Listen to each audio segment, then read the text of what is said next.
Australian Air Force Hercules back home after first drop of food aid to East Timor refugees.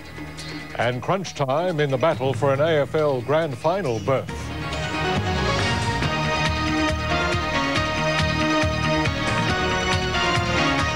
From National 9 News, this is Nightline with Jim Waley. Good evening. Two Australian Air Force Hercules aircraft have tonight flown back to Darwin after dropping the first load of food aid to refugees hiding in the hills of East Timor. The success of the mission paves the way for more Mercy flights tomorrow. Also intending to head into Dili over the weekend will be the Australian commander of the multinational force, Major General Peter Cosgrove. He plans to finalise details with his Indonesian counterparts for the deployment of peacekeepers, expected to take place on Monday.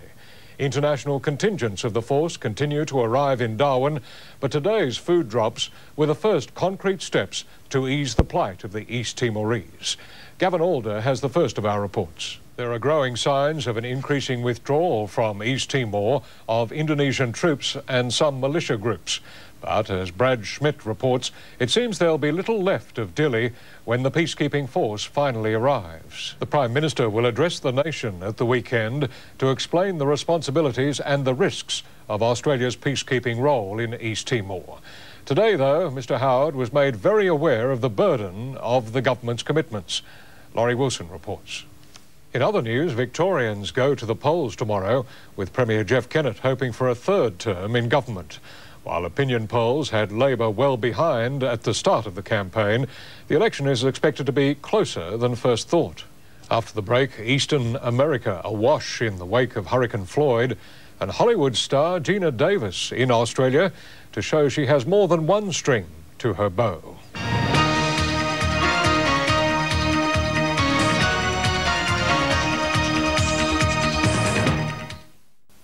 Sydney police believe they've smashed a crime ring responsible for a notorious series of murders, shootings and assaults in the city over the past 18 months. 10 men were arrested in overnight raids and detectives expect more to follow. A man once charged in relation to a letter bomb which killed a National Crime Authority officer in Adelaide was today named by a coroner as the person responsible. The earlier counts against convicted criminal Dominic Perry were dropped, but the families of the bomb victims now hope he will face new charges. There's been another bomb blast in Russia. 4 people were killed in the latest explosion inside an apartment building in St. Petersburg. Police not sure whether it's linked to a recent string of terrorist bombings across the country.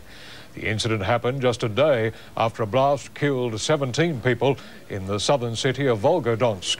Detectives today found 4 tons of explosives hidden in a garage in the Moscow suburbs. All told, almost 300 people have died in 5 bombings in recent weeks. The terrorist attacks thought to be the work of Islamic militants from Russia's southern republics. In Hong Kong, 3 people remain missing, feared dead in the wake of the worst typhoon to hit the territory in more than 20 years. 1 person has already been confirmed killed, at least 500 others injured by flying debris. Windows were knocked out of skyscrapers and trees uprooted. Ferry services and hundreds of airline flights were cancelled. And the US East Coast is wringing itself out after being deluged by Hurricane Floyd. After looming as the storm of the century, Floyd lost a lot of its punch as it moved inshore, but still dumped as much as 60 centimetres across wide areas in flooding towns and farms. More than 3.5 million people moved inland from coastal towns and cities in America's largest evacuation. The outback South Australian opal town of Coobapedy is fast becoming the Hollywood of the desert as it experiences a movie-making boom. The latest film is bringing $1 million to the town and a very low-profile heartthrob, Val Kilmer. Geena Davis has put an arrow through the heart of many a filmgoer.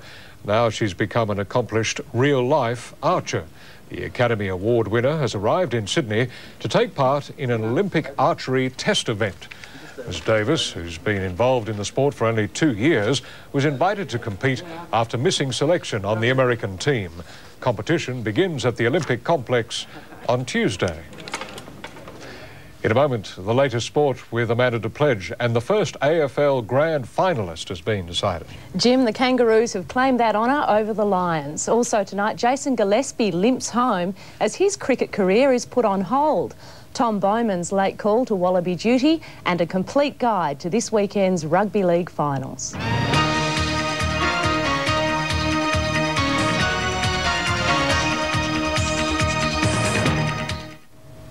Good evening. With an AFL Grand Final berth on the line, the Kangaroos and Lions were at their mighty best in a dramatic contest at the MCG tonight.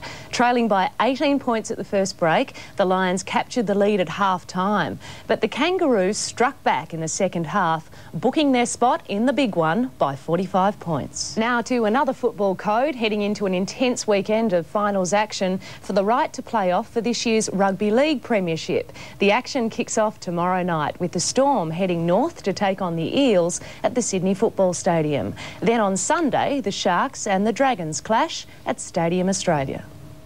Most considered him unlucky to miss out in the first place, but towering rugby union second rower Tom Bowman has been called into the Australian World Cup squad.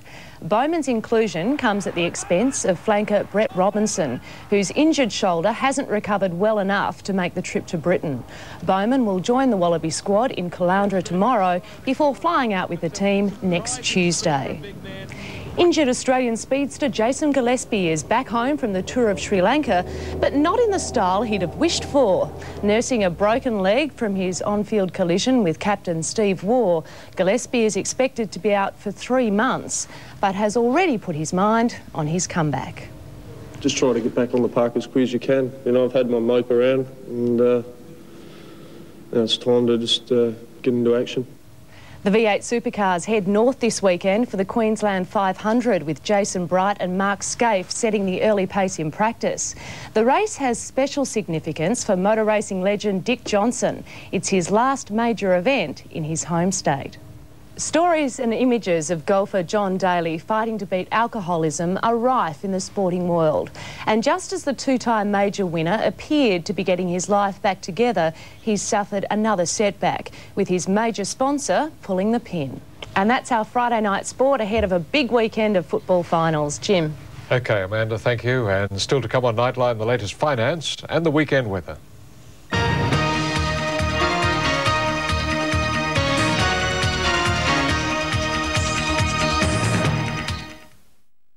Now to finance, and the Australian share market saw its first positive close in a week.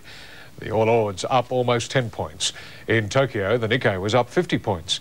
In London tonight, the FT 100 12 points up in morning trading. Gold is fetching $255.50 US an ounce. And in European trading tonight, the Australian dollar is buying 64.88 US cents, 62 euro cents, 69 yen and 40p.